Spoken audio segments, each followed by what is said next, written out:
حضرت فاطمہ کا اپنی ساس کے ساتھ رویہ۔ یہ واقعہ صرف عورتوں کے لیے ہے۔ ایک دن حضور نے حضرت فاطمہ سے فرمایا، جب تمہاری ساس کا انتقال ہو سب سے پہلے مجھے خبر کرنا۔ پھر جب حضرت فاطمہ کی ساس حضرت فاطمہ بنت اسد کے انتقال کا وقت آیا تو حضور صلی اللہ علیہ وسلم کو اطلاع دی گئی۔ آپ صلی اللہ علیہ وسلم نے جیسے ہی جنازے کو دیکھا تو بسم اللہ الرحمن الرحیم۔ السلام علیکم محترم ناظرین، اللہ کے نبی صلی اللہ علیہ وسلم ابھی دنیا میں تشریف بھی نہیں لائے تھے کہ شفقت پدری سے محروم ہو گئے۔ پھر عمر مبارکہ صرف 6 سال ہی تھی کہ آغوش مادر بھی نہ رہی۔ 2 سال بعد شفیق دادا بھی دنیا چھوڑ گئے۔ ماں نہ باپ، بھائی نہ بہن، اور اب دادا کا سایہ شفقت بھی نہ رہا۔ اللہ عز و جل نے اپنے محبوب صلی اللہ علیہ وسلم کو جو وجہ تخلیق کائنات تھے، صبر و آزمائش کی بھٹی سے گزار کر رہتی دنیا تک کے یتیم بچوں کے لیے ایک لازوال اعلیٰ و عرفہ مثال قائم کر دی۔ اب چچا ابو طالب اور چچی فاطمہ ہی آپ صلی اللہ علیہ وسلم سب کچھ تھے۔ جناب ابو طالب تو والد جناب عبداللہ کے حقیقی بھائی تھی، لیکن چچی نے معصوم اور یتیم بھتیجے پر ممتا کے جو پھول نچھاور کیے وہ رشتوں کی تاریخ میں سنہرے حروف سے تحریر ہیں۔ ان کا یتیم بچے کے ساتھ حسن سلوک اور صلح رحمی دنیا بھر کی خواتین کے لیے مشعل راہ ہے۔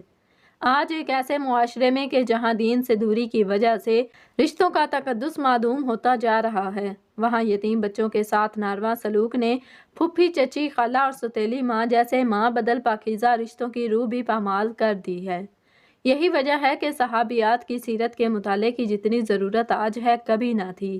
ہمارے آس پاس معصوم بچوں پر بیتنے والے دل سوز واقعات بکھرے پڑے ہیں کہ جنہیں قلم بند کرتے ہوئے دل کانپ جاتا ہے، ہاتھ لرز اٹھتے ہیں۔ جناب عبد المطلب کی وفات کے بعد قبیلے کی سرداری، خاندان کی سربراہی اور خانہ کعبہ کے متولی کی ذمہ داری جناب ابو طالب کے کندھوں پر آ چکی تھی۔ وہ معاشی طور پر خوشحال نہ تھے۔ اپنے 7 بچوں کے علاوہ اب چہیتے بھتیجے کی سرپرستی اور پرورش کی ذمہ داری بھی آ پڑی تھی۔ ایسے میں سلیقہ شاہ اہلیہ نے صبر و شکر، قناعت، سلیقہ مندی، فہم و فراست، سنجیدگی و بردباری، دانش مندی، حکمت اور توکل علی اللہ کے ساتھ سفید پوشی کا بھرم برقرار رکھا ہوا تھا۔ انہوں نے بھتیجے کو اپنی حقیقی اولاد پر ترجیح دیتے ہوئے ماں کے پیار کی کمی کا احساس نہ ہونے دیا۔ گھر کی ایک عمدہ چیز اور بہترین پوشاک پر پہلے بھتیجے کا حق تھا، بعد میں اپنے بچوں کا۔ یہ چچی ہی کی تربیت کا اثر تھا کہ 7 بچے حضور صلی اللہ علیہ وسلم پر جان چھڑکتے تھے۔ یوں اللہ کے رسول صلی اللہ علیہ وسلم کے بہن بھائی آل ابو طالب ہی تھے۔ پیار و محبت کے اس مشکبو تعلق کے پیچھے حضرت فاطمہ بنت اسد کا وہ والہانہ کردار ہے جس کی گواہی رسول اللہ صلی اللہ علیہ وسلم بار بار دیا کرتے۔ حقیقت تو یہ ہے کہ سرکار دو عالم صلی اللہ علیہ وسلم کی حیات مبارکہ میں جن چند خواتین نے آپ صلی اللہ علیہ وسلم کے لیے ماں کا کردار ادا کیا، ان میں چچی فاطمہ سب سے منفرد حیثیت رکھتی ہیں۔ نبوت کے اعلان کے ساتھ ہی اہل مکہ کی محبتیں نفرتوں میں بدل گئیں۔ جو کل تک دوست تھے وہ دشمن بن گئے۔ اس کڑے وقت میں جناب ابو طالب کے ساتھ حضرت فاطمہ رضی اللہ تعالیٰ عنہا ہی تھیں جنہوں نے ممتا کی آغوش فراہم کی اور روح کے زخموں پر محبتوں کے پھائے رکھے۔ نیز اپنے بچوں حضرت جعفر رضی اللہ تعالیٰ عنہ اور حضرت علی رضی اللہ تعالیٰ عنہ کے ساتھ اسلام قبول کر کے سابقون الاولون کے اعزاز سے سرفراز ہوئیں۔ حضرت صلی اللہ علیہ وسلم کا دار ارقم میں قیام ہو یا شیب ابی طالب کی قید، سخت طائف کا سفر ہو یا مکہ کے بازاروں میں ڈھائے جانے والے مظالم، ظلمت و کفر، قہر و غضب اور ابتلا کے اس دور میں یہ چچی فاطمہ رضی اللہ تعالیٰ عنہا ہی تھیں جو کبھی رازداری سے تو کبھی آل علی الاعلان حق ممتا ادا کرتی رہیں۔ قریش ابو طالب کے پاس جا کر شکایت کرتے تو جواب ملتا وہ ماں ہیں اور حضرت محمد صلی اللہ علیہ وسلم ان کے بیٹے، تم ماں کی ممتا کو بیٹے کے پیار سے کیسے جدا کر سکتے ہو؟ فاطمہ رضی اللہ تعالیٰ عنہا ان سے اپنے بچوں سے زیادہ محبت کرتی ہیں، میں انہیں کیسے منع کر سکتا ہوں؟ جب انہوں نے اسلام قبول کیا تو اللہ کے رسول صلی اللہ علیہ وسلم نے فرمایا، مجھے کبھی اتنی خوشی نہیں ہوئی جتنی چچی کے اسلام لانے پر ہوا۔ نام فاطمہ رضی اللہ تعالیٰ عنہا، والد کا نام اسد بن ہاشم بن عبد مناف، والدہ کا نام فاطمہ بنت حرم بن رواحہ ہے۔ عبد مناف ابو طالب سے حضرت علی المرتضیٰ، حضرت جعفر طیار، حضرت عقیل اور حضرت طالب پیدا ہوئے۔ طالب ان میں سب سے بڑے تھے، جن کے نام پر ابو طالب کی کنیت ہے۔ صاحبزادیوں میں ام ہانی، جمانہ اور ریتا پیدا ہوئیں۔ حضرت فاطمہ رضی اللہ تعالی عنہا رسول اللہ صلی اللہ علیہ وسلم کے دادا جناب عبد المطلب کی بھتیجی تھیں۔ یہ پہلی ہاشمی خاتون تھیں جن سے ہاشمی اولاد پیدا ہوئی۔ حضرت فاطمہ رضی اللہ تعالی عنہا جس دور میں پیدا ہوئیں اس وقت اہل قریش کی شرافت، ذلت و پستی کے گڑھوں میں دفن ہو چکی تھی۔ معاشرہ سخت اضطراب، انتشار اور زوال و انحطاط کا شکار تھا۔ شرمناک خرافات اور جاہلانہ رسومات نے انسانی زندگی کو جانوروں سے بدتر کر دیا تھا۔ اخلاقی اقدار کا جنازہ نکل چکا تھا۔ قریش اپنے آپ کو دین ابراہیمی کا علم بردار اور محافظ سمجھتے ہوئے دوسروں سے افضل و اعلیٰ خیال کرتے تھے۔ اسی احساس برتری نے غرور و تکبر کا روپ دھارتے ہوئے ان کی انفرادی اور اجتماعی زندگیوں کو گناہوں کے ڈھیر میں تبدیل کر دیا تھا۔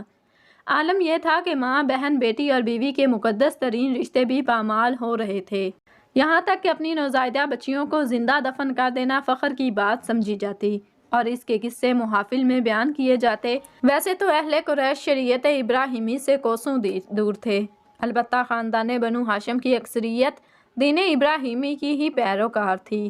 حضرت فاطمہ بنت اسد خاندان ہاشم کی چشم و چراغ تھیں۔ اپنے حسن و جمال اور معصومانہ حرکات کی وجہ سے پورا گھرانہ ان کا گرویدہ تھا۔ خانہ کعبہ کے متولی بنو ہاشم کے بارب و بردبار سردار عبد المطلب اپنی اس بھتیجی سے بے حد پیار کرتے اور یہ پیار ہی ان کے ابو طالب سے نکاح کی بنیاد بنا۔ اللہ تعالیٰ نے انہیں خوبصورتی کے ساتھ پاکیزہ سیرت سے نوازا تھا۔ شوہر اور سسرال والوں کے دلوں پر راج کرنا انہیں خوب آتا تھا۔ جناب ابو طالب نے کسی ساری زندگی دوسری عورت کی جانب دیکھنا بھی گوارا نہ کیا۔ مرتے دم تک فاطمہ بنت اسد ہی ان کی شریک حیات رہیں۔ شیب ابی طالب سے واپسی کے کچھ ماہ بعد ہی جناب ابو طالب اور ام المومنین حضرت خدیجہ الکبریٰ رضی اللہ تعالی عنہا کی جدائی سے حضرت صلی اللہ علیہ وسلم پر غموں کا پہاڑ ٹوٹ پڑا۔ اب قریش کی روک ٹوک کرنے والا کوئی نہ تھا۔ آزمائش و ابتلا کے اس کٹھن دور میں چچی کی آغوش محبت مزید کشادہ ہو گئی۔ وہ حضور صلی اللہ علیہ وسلم کے دکھوں پر پیار و محبت کا مرہم رکھتیں اور سرپرستی فرماتیں۔ اللہ کے رسول صلی اللہ علیہ وسلم اس وقت کو یاد کرتے ہوئے فرماتے تھے، ابو طالب کے بعد ان سے زیادہ مجھ پر کوئی مہربان نہ تھا۔ 14 نبوی 622 عیسوی میں عام مسلمانوں نے مدینہ منورہ ہجرت کی تو حضرت فاطمہ رضی اللہ تعالی عنہا بھی ان کے ساتھ تھیں۔ بچوں کی شادیاں ہو چکی تھیں، صرف سب سے چھوٹے بیٹے حضرت علی المرتضیٰ ہی باقی بچے تھے۔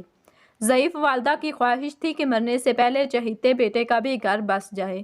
دل کے کسی گوشے میں رسول اللہ صلی اللہ علیہ وسلم کی لخت جگر حضرت فاطمہ الزہرا رضی اللہ تعالی عنہا کو اپنے بیٹے کی دلہن بنانے کی تمنا بسی ہوئی تھی۔ اللہ تعالیٰ تو دلوں کے حال سے واقف ہے، چنانچہ حضرت جبرائیل امین علیہ السلام بارگاہ نبوی صلی اللہ علیہ وسلم میں حاضر ہوئے اور یوں حضرت فاطمہ رضی اللہ تعالی عنہا بنت رسول اللہ صلی اللہ علیہ وسلم حضرت فاطمہ رضی اللہ تعالی عنہا بنت اسد کی بہو بن گئیں۔ حضرت علی رضی اللہ تعالی عنہ نے نکاح کے بعد والدہ سے فرمایا، اماں جان اب فاطمہ گھر آ جائیں گی، میں پانی بھروں گا اور باہر کا کام کروں گا، وہ چکی پیسنے اور آٹا گوندنے میں آپ کی مدد کریں گی۔ اس زمانے میں کنویں سے پانی بھر کر لانا ایک مشقت کا کام تھا۔ مدینے میں میٹھے پانی کا ایک ہی کنواں تھا جس کا نام بئر روما تھا، جس کا مالک ایک یہودی تھا۔ اسے سیدنا عثمان غنی نے حضرت صلی اللہ علیہ وسلم کے حکم پر خرید کر مسلمانوں کے لیے وقف کر دیا تھا۔ اب وہ کنواں بئر عثمان کے نام سے مشہور ہے۔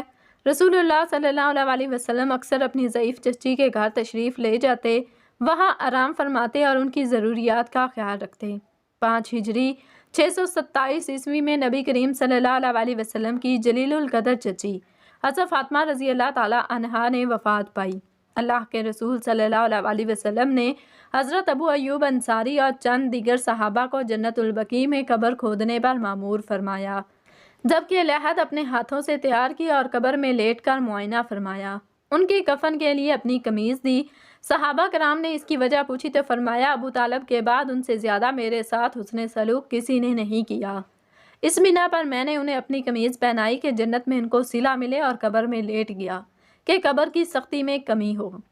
بعض روایات میں ہے کہ آپ صلی اللہ علیہ وسلم نے قبر میں لیٹے لیٹے دعا کی، اے اللہ میری ماں کی مغفرت فرما اور ان پر رحم فرما اور ان کی قبر کو جنت کے باغات میں سے ایک باغ بنا دے۔ سہل سیر لکھتے ہیں کہ رسول اللہ صلی اللہ علیہ وسلم تدفین کے بعد ان کے گھر تشریف لے گئے، آنکھوں سے اشک جاری تھے۔ آپ صلی اللہ علیہ وسلم نے وہاں موجود اہل خانہ سے فرمایا، میری ماں کے انتقال کے بعد انہوں نے حقیقی ماں کی طرح میری پرورش کی۔ بچپن سے جوانی تک میرے ساتھ شفقت، محبت اور پیار کا ایسا تعلق رکھا جس نے مجھے اپنی حقیقی ماں کی کمی محسوس نہ ہونے دی۔ مجھے یاد ہے بارہا ایسے مواقع آئے کہ جب یہ خود بھوکی رہتی لیکن مجھے کبھی بھوکا نہ رہنے دیا، خود موٹا چھوٹا پہن لیتی لیکن مجھے ہمیشہ اچھی اور صاف پوشاک بنائی۔ میری ماں کے میرے اوپر بے شمار احسانات ہیں۔ مجھے امید ہے کہ اللہ ان کی قبر پر اپنی رحمتوں کا نزول فرمائیں گے۔ حضرت فاطمہ بنت اسد رضی اللہ تعالیٰ عنہ حضرت علی رضی اللہ تعالیٰ عنہ کی والدہ ماجدہ اور خاتون جنت فاطمہ رضی اللہ تعالیٰ عنہ کی ساس تھیں۔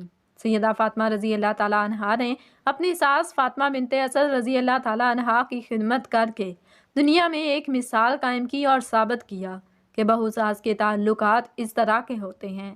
سیدہ فاطمہ رضی اللہ تعالیٰ عنہ جب گھریلو کام کاج سے فارغ ہو جاتی، ان کی ضروریات کا خیال رکھتی، انہیں زیادہ کام نہ کرنے دیتی، ان کو آرام سے رکھنے کی کوشش کرتی، ان کے کپڑے دھوتی، انہیں کھانا کھلاتی، ان کا بستر صاف کرتی اور بچھاتی، اور اگر کوئی کام ان کے ذمہ ہوتا تو اس میں ان کی مدد کرتی۔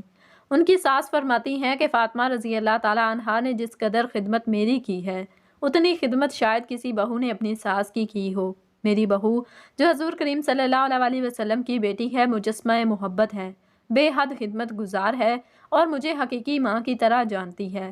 حضور سرکار دو عالم صلی اللہ علیہ وسلم کو بھی حضرت فاطمہ بنت اسد رضی اللہ تعالیٰ عنہا سے بہت محبت تھی۔ حضرت عبد المطلب کی وفات کے بعد جناب ابو طالب اور ان کی زوجہ حضرت فاطمہ بنت اسد رضی اللہ تعالیٰ عنہا نے جس محبت اور خلوص کے ساتھ حضور نبی کریم صلی اللہ علیہ وسلم کی سرپرستی اور حفاظت و حمایت کی، اس کا اندازہ حضور نبی کریم صلی اللہ علیہ وسلم کو بخوبی طور پر تھا۔ یہی وجہ تھی کہ جب حضرت فاطمہ بنت اسد رضی اللہ تعالیٰ عنہا کے انتقال کا وقت قریب آیا تو آپ صلی اللہ علیہ وسلم نے فرمایا، جب وہ وصال کر جائیں تو مجھے خبر کر دینا۔ چنانچہ حضور صلی اللہ علیہ وسلم اپنے صحابہ کرام رضی اللہ تعالیٰ عنہم کی ایک جماعت میں تشریف فرما تھے۔ ایک شخص نے آ کر خبر دی کہ حضرت علی رضی اللہ تعالیٰ عنہ کی والدہ ماجدہ حضرت فاطمہ بنت اسد رضی اللہ تعالیٰ عنہ انتقال کر گئی ہیں۔ یہ سن کر آپ صلی اللہ علیہ وسلم کی آنکھوں میں آنسو آ گئے اور صحابہ کرام رضی اللہ تعالیٰ عنہم سے فرمایا، اٹھو ہم اپنی ماں کے پاس جاتے ہیں۔ پھر حضور صلی اللہ علیہ وسلم کے ساتھ اٹھ کر چل دیے۔ جب حضرت فاطمہ بنت اسد رضی اللہ تعالیٰ عنہ کی میت کو دیکھا تو سرہانے کھڑے ہو کر رقت انگیز لہجے میں فرمایا، اے میری ماں، میری والدہ کے بعد آپ میری ماں تھیں، اللہ تعالیٰ آپ پر رحم فرمائے۔ حضور صلی اللہ علیہ وسلم نے ان کی بہت زیادہ تعریف فرمائی، پھر اپنے بدن مبارک سے اپنی قمیض اتاری اور گھر والوں کو دے کر فرمایا کہ غسل کے بعد اسے ان کا کفن بنانا، اور اس کے بعد حضرت اسامہ بن زید رضی اللہ تعالیٰ عنہ، حضرت ابو ایوب انصاری رضی اللہ تعالیٰ عنہ، حضرت عمر فاروق رضی اللہ تعالیٰ عنہ سے فرمایا ان کے لیے قبر کھودو، اور لحد کو اپنے دستے مبارک سے بنایا اور اپنے دستے مبارک سے اس کی مٹی نکالی۔ جب حضرت فاطمہ بنت اسد رضی اللہ تعالیٰ عنہ کا جنازہ تیار ہو کر باہر آیا تو آپ صلی اللہ علیہ وسلم نے جنازے کا پایا اپنے مبارک کندھوں پر رکھا اور اپنے راستے میں کبھی آگے سے اور کبھی پیچھے سے کندھا دیتے تھے۔ جب ان کی قبر پر پہنچے تو قبر میں داخل ہو کر لحد میں لیٹے، کچھ قرآن پاک پڑھا اور دعا مانگی، اے اللہ تو میری ماں فاطمہ بنت اسد رضی اللہ تعالیٰ عنہا کی مغفرت فرما اور ان کے لیے اس قبر کو وسیع کر دے۔ پھر جب قبر سے باہر آئے تو حضور صلی اللہ علیہ وسلم کی آنکھوں سے آنسو جاری تھے۔ جنازہ پڑھ کر حضرت فاطمہ بنت اسد رضی اللہ تعالیٰ عنہا کو قبر میں اتار دیا۔ ایک مرتبہ حضرت علی رضی اللہ تعالیٰ عنہ نے دوسرا نکاح کرنا چاہا، جس کی وجہ یہ تھی کہ ابو جہل کے بھائی نے حضرت علی رضی اللہ تعالیٰ عنہ کو غورہ بنت ابو جہل سے نکاح کی ترغیب دلائی تو حضرت علی رضی اللہ تعالیٰ عنہ نے اس کی حامی بھر لی۔ چنانچہ غورہ بنت ابو جہل کے سرپرست حضور نبی کریم صلی اللہ علیہ وسلم سے اس نکاح کی اجازت لینے کے لیے آئے۔ حضور نبی کریم صلی اللہ علیہ وسلم نے سخت ناراضگی کا اظہار فرمایا۔ آپ صلی اللہ علیہ وسلم مسجد میں تشریف لائے اور منبر پر چڑھے اور اس طرح خطاب فرمایا، بنی ہاشم بن مغیرہ علی بن ابی طالب سے اپنی بیٹی کا نکاح کرنا چاہتے ہیں اور مجھ سے اجازت مانگتے ہیں، لیکن میں اجازت نہ دوں گا اور کبھی نہ دوں گا۔ البتہ علی بن ابی طالب میری بیٹی کو طلاق دے کر ان کی لڑکی سے نکاح کر سکتے ہیں۔ فاطمہ رضی اللہ تعالیٰ عنہا میرے جسم کا ایک حصہ ہے، جس نے اس کو اذیت دی اس نے مجھے اذیت دی۔ بلا شبہ فاطمہ رضی اللہ تعالیٰ عنہا مجھ سے ہیں اور مجھے خوف ہے کہ وہ اپنے دین میں آزمائی جائیں گی۔ اس کے بعد حضرت ابو العاص رضی اللہ تعالیٰ عنہ بن ربیع کا ذکر فرمایا، جو کہ آپ صلی اللہ علیہ وسلم کے داماد سیدہ زینب رضی اللہ تعالیٰ عنہ کے شوہر تھے، کہ اس نے مجھ سے جو بات کہی اس کو سچ کر کے دکھایا، جو وعدہ کیا اسے وفا کیا، اور میں حلال کو حرام اور حرام کو حلال کرنے نہیں کھڑا ہوا، مگر اللہ کی قسم اللہ کے رسول صلی اللہ علیہ وسلم کی بیٹی اور اللہ تعالیٰ کے دشمن کی بیٹی ایک ساتھ جمع نہیں ہو سکتی۔ اس معاملے میں حضور اکرم صلی اللہ علیہ وسلم کے خفا ہونے کا سن کر حضرت علی رضی اللہ تعالیٰ عنہ اپنے ارادے سے باز آ گئے، جبکہ حضرت فاطمہ رضی اللہ تعالیٰ عنہ حیات رہیں۔ حضرت علی رضی اللہ تعالیٰ عنہ نے دوسری شادی نہیں کی۔ ایک حدیث پاک میں آتا ہے کہ سیدنا رسول کریم صلی اللہ علیہ وسلم نے ارشاد فرمایا، فاطمہ رضی اللہ تعالیٰ عنہ میرے جگر کا ٹکڑا ہے، جس نے انہیں تکلیف دی اس نے مجھے تکلیف دی، اور جس نے ان سے بغض رکھا بلا شبہ اس نے مجھ سے بغض رکھا۔ پھر ارشاد فرمایا، بے شک اللہ تعالیٰ فاطمہ رضی اللہ تعالیٰ عنہ کے غصے سے غصہ فرماتا ہے اور ان کی رضا سے خوش ہوتا ہے۔ سیدہ فاطمہ رضی اللہ تعالیٰ عنہ جب تشریف لاتی تو حضور نبی کریم صلی اللہ علیہ وسلم ان کے لیے کھڑے ہو جاتے اور ان کا ہاتھ مبارک تھام لیتے اور ان کی پیشانی کو بوسہ دیتے اور ان کو اپنی جگہ پر بٹھاتے تھے۔ اللہ پاک سے دعا ہے کہ اللہ پاک ہمیں بہتر عمل کرنے کی توفیق عطا فرمائے اور ہمیں نیکوکاروں میں شامل کرے، آمین۔ ناظرین، کمنٹ باکس میں اللہ تعالیٰ کے 99 ناموں میں سے ایک نام ضرور ٹائپ کریں۔ اللہ آپ سب کا حامی و ناصر، جزاکم اللہ خیرن کثیرا۔